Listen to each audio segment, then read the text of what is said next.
তুই অহংকার ভুলে গিয়ে যদি কারো সময় থাকতে কৃষ্ণ বলে কাঁদো,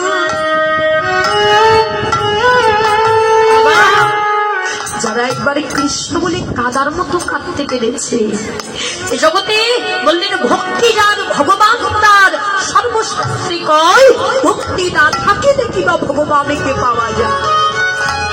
যার কাছে ভক্তি আছে আমার ভগবান শিরোজনমের মতো তার কাছে বাধা, যার ভক্তি নেই আমার ভগবান তার কাছে যাই না গো। তাহলে এই হৃদয়ে অহংকার নিয়ে বসে থাকলে হবে না, অহংকারকে দূরে ফেলে দিয়ে হৃদয়ে ভক্তির উদয় করতে হবে। বাবা যার কাছে ভক্তি আছে, ওই যে মাটির মন্দিরে মাটির যে মূর্তিটা দেখতে পাচ্ছেন না, মাটির বিগ্রহ, ওই ভক্তির নয়নে দেখলে ওটা স্বয়ং ভগবানকে দর্শন করবেন। আর যদি অহংকারের নয়নে দেখেন ওই মাটির মূর্তি, আপনি মাটির মূর্তি দেখতে পারবেন। যদি একবার ভক্তির নয়নে যদি দেখেন না বাবা, ওই মাটির মূর্তি অচল মূর্তি সচল রূপ ধারণ করবেন। তাই গৌর হরিব হরিব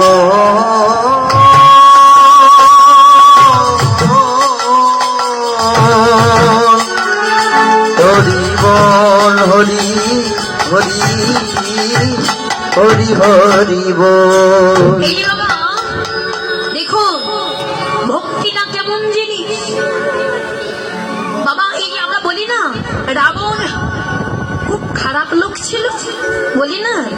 আচ্ছা বলুন তো রাবণ কি খারাপ লোক ছিল? হ্যাঁ, রাবণ কি বাজে ছিল? না বাবা, রাবণ ভালো লোক ছিল। রাবণের হৃদয়েও ভক্তি ছিল, প্রেম ছিল, কিন্তু জগৎকে দেখাতে পারে। আমরা উপরটা দেখি বাবা, ভিতরটা কয়জন দেখে? কার হৃদয়ে কতটুকু ভক্তি আছে এটা আমরা কি করে বলতে পারবো? পারবো না বাবা। এই রাবণ কি করেছিল জানেন? সীতা ঠাকুরানীকে চুরি করেছিল বাবা। আমরা জানি রাবণ যদি ভালো লোক হবে তাহলে এই রাম রাবণের যুদ্ধটা কেন হলো, কেন হয়েছিল বাবা? আপনারা বলবেন যে রাম রাবণের যুদ্ধটা হলো ওই সীতা মাকে চুরি করেছিল কি বাবা? আপনারা বলবেন যে এটা তো একটা ছোট বাচ্চাও বলে দিতে পারবে যে রাম রাবণের যুদ্ধ হয়েছিল সীতা মাকে চুরি করেছিল কি বাবা? এটা কি ঠিক? না, শুধু সীতা ঠাকুরানীকে চুরি করেছিল বলে রাম রাবণের যুদ্ধ হয়েছিল না। তাহলে যুদ্ধ হলো কেন বাবা? প্রভু রামের দুটো রাগ ছিল, কি রাগ বলুন তো বাবা? যখন সীতা ঠাকুরানীকে চুরি করেছিল রাবণ, কোন বেশ ধরে চুরি করেছিল? কোন বেশ? বৈষ্ণব সাধুর বেশে। রামের প্রথম রাগ যে রাবণ এত এত বেশ থাকছে, তুমি কিনা ওই সাধুর বেশ, তুমি সাধুদের মুখে চনকালে মাখালে, এত বড় স্পর্ধা, এত বড় সাহস তোমার কি করে হবে? প্রথম একটা রাগ। দ্বিতীয় রাগ কি ছিল বাবা? ওই যে একটা সোনার হরিণ ছুটে যাচ্ছে, মা সীতা ঠাকুরানী প্রভু রামকে রেখে বলেছিল, প্রভু গো ওই যে সোনার হরিণ ছুটে যায়, কৃপা করে আমাকে এনে দাও। আচ্ছা বাবা বলুন তো, সোনার হরিণ কি ছুটতে পারে, দৌড়াতে পারে? হ্যাঁ, এটা আমি জানি, আপনারা জানেন, আমার প্রভু রাম কি জানতো না? জানতো।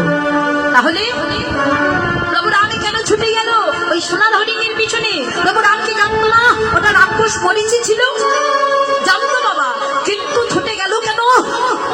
প্রভু রাম যদি ওই সোনার হরিণকে ধরতে না যেত, রাবণের সীতা চুরি করতে পারত না।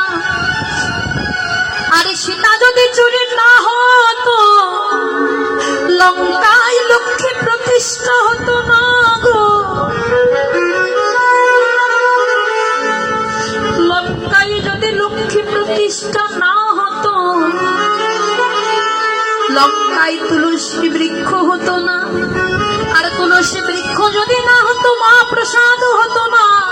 আর মহাপ্রসাদ যদি ওই ভক্ত সমাজে বিতরণ না হতো,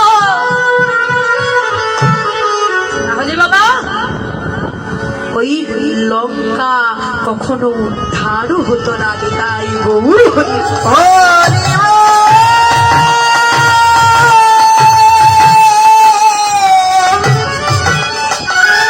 হরি বল। হরি বল, হরি বল,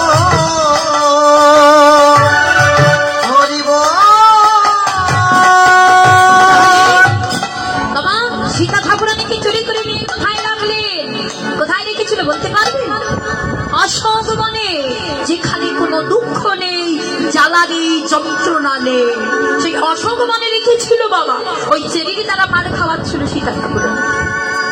তাহলে যখন ওই অশোক বনে সীতা ঠাকুরানীকে রেখেছিল বাবা, রাবণের কতগুলো স্ত্রী জানেন? কতগুলো? হ্যাঁ, 10,000 স্ত্রী ছিল, 1 লক্ষ না। গৌর হরিব। ওই 10,000 স্ত্রীর মধ্যে প্রথম স্ত্রীর নাম ছিল বাবা মন্দোদরী। মন্দোদরী রাবণকে ডেকে ডেকে বলছি, স্বামী তোমার এত এত স্ত্রী থাকা সত্ত্বেও তুমি সীতাকে কেন চুরি করে নিয়ে আসলে? হ্যাঁ, আবার চুরি করে নিয়ে এসেছো, ভালো কাজ করেছো, না হয় চুরি করে আনলে, কিন্তু তুমি অশুভ বনে কেন চেরিবে তোমার মার খাওয়াচ্ছো?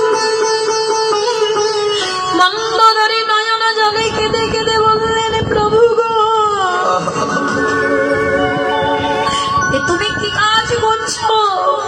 এটা তুমি ঠিক করছো না। এত এত স্ত্রী থাকা সত্ত্বেও তুমি সীতাকে চুরি করে নিয়ে ওই অশোক বনে রেখে দিল। মন্দোদরী নয়ন জলে কেঁদে কেঁদে বলছে, প্রভু এটা তুমি কি করলে? সীতা মাকে অশোক বনে রেখে তুমি চেরির দ্বারা মার খাওয়াচ্ছ কেন? বাবা, রাবণের কি সীতা ঠাকুরানীকে হরণ করার ইচ্ছে ছিল? ছিল না বাবা। তাহলে যদি হরণ করার ইচ্ছা থাকতো, তাহলে ওই 10,000 স্ত্রীকে একটা একটা ঘর দিতে পারলো, সীতা মাকে কি ঘর দিতে পারতো না বাবা? পারতো। তাহলে কেন ওই চেরির দ্বারা মার খাওয়াচ্ছে? সীতা ঠাকুরানীকে যত দুঃখ দেবে, যত কষ্ট দেবে, সীতা ঠাকুরানী তত হারাম হারাম করে কাঁদবে। আর ভগবান ভক্তের নয়নের জল সইতে পারে না। ভগবান ওই ভক্তের নয়নের ভক্ত যখন কাঁদবে, ভগবান ছুটে যাবে ভক্তের কাছে। সীতা ঠাকুরানীকে অশোক বনে রেখে রাখলেন। এবার রাবণ মন্দোদরীকে ডেকে ডেকে বললেন, মন্দোদরী শোনো, আমি সীতা মাকে কেন চুরি করে এনেছি জানো? কথা বলতে বলতে বাবা বলে বসলেন, সীতা মা, সীতা মা, সীতা তোমার মা? গো পাগলিনী, সীতা তো আমার মা হয়। আমি সীতা মাকে কেন এনেছি জানো? শুনেছি কান টানলে নাকি মাথা আসে। ওগো মন্দোদরী, আমি টানতে এনেছি। তুমি জানো না মন্দোদরী, সীতা মা হলো আমার ভগবানের পরের তরণ। সীতা মা হলো আমার ভগবানের পরের তরণী। তরণী মানে কি বাবা জানে? নৌকা। বলে রঘু মন্দোদরী, সীতা মা হলো আমার ভগবানের নৌকা। আমি ওই সীতা মাকে অশোক বনে যত দুঃখ দেব, চুরি দেওয়া যত মার খাওয়াবো, আমার ভগবান ছুটে চলে আসবে সীতার কাছে।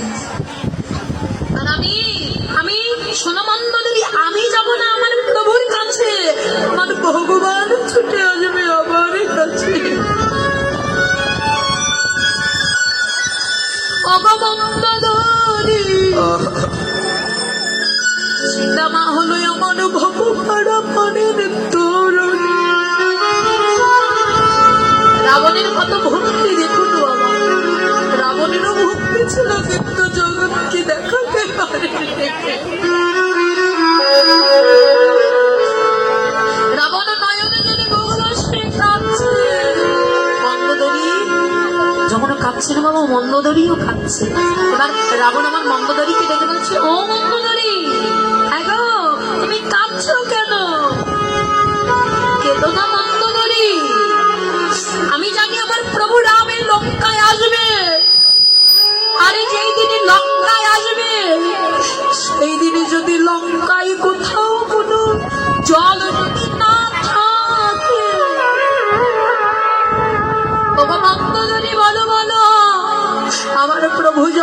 লঙ্কায় আসবে, বলো তুমি কি দিয়ে চরণ ধোয়াইবে? তুমি কেঁদে কেঁদে এখনই নয়নের জল শুকাইয়ে ফেলছো। তুমি কেঁদো না মন্দোদরী, দেখো আমি তোমার মতো বোকা নই যে আমি কেঁদে কেঁদে নয়নের জল ফুরিয়ে ফেলবো।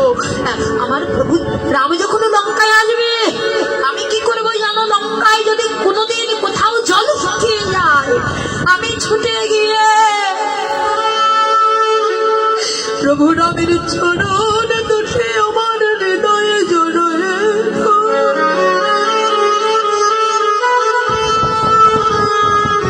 আমি কি করবো জানো?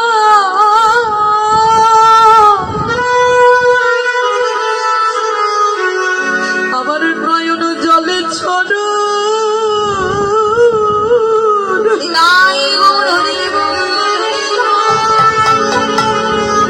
চরণ ধোয়াইব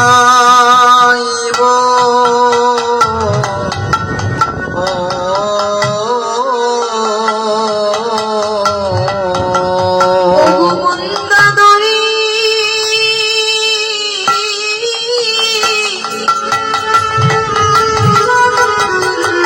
সেদিন যে আমি নয়ন জলে চড়ো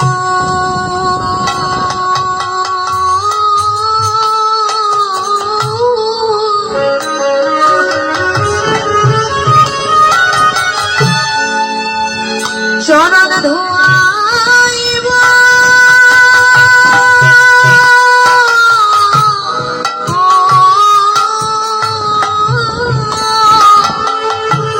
ওই চরণ দুটি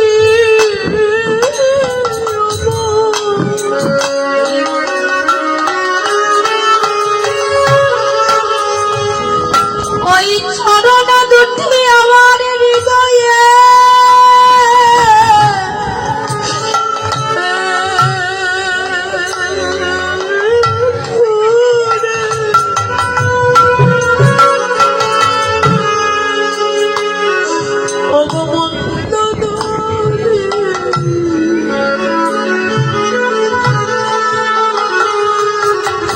আমার নয়ন জলে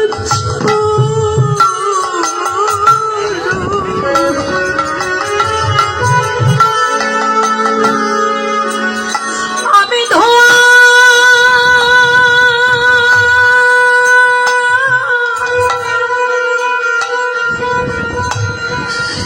ধোয়াইব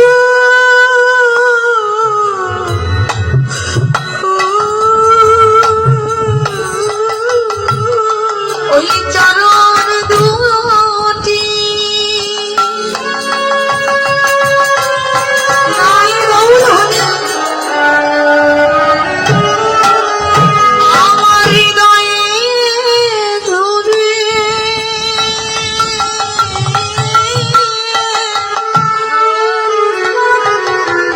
আমি যে নয়ন জলে চরণ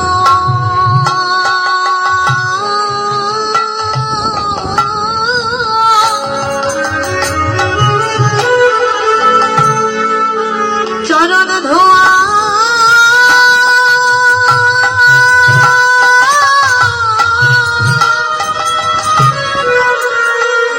চরণ ধোয়াইব